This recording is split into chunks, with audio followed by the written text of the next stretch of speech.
I am Thanatos from Vancouver, British Columbia, and I am a real-life superhero. These are people living on the streets. Some of them are trying to sell whatever they can. Stuff they might have stolen, stuff they might have found in the garbage. Some of them are coming down, some of them are just trying to survive. I patrol the city streets at night, defending the helpless and feeding the homeless. And could be anything going on here. Fire medic, fire truck, it's a drug overdose when everybody shows up. This is a park over here, is Victory Square. This used to be called Needle Park.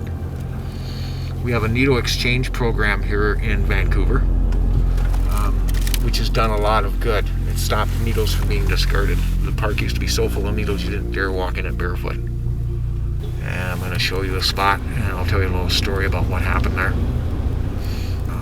There's little stories I could tell just about every other square foot down in this area.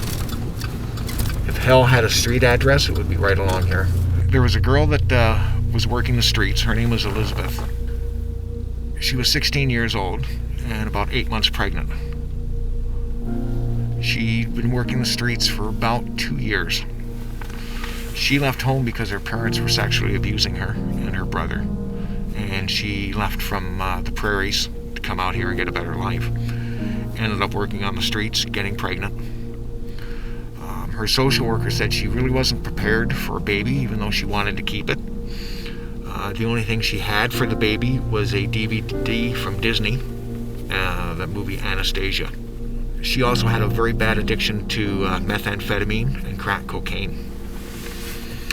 This area used to be all open, and they used to climb up onto the balcony, and from the balcony up onto that roof using the razor wire to pull themselves up.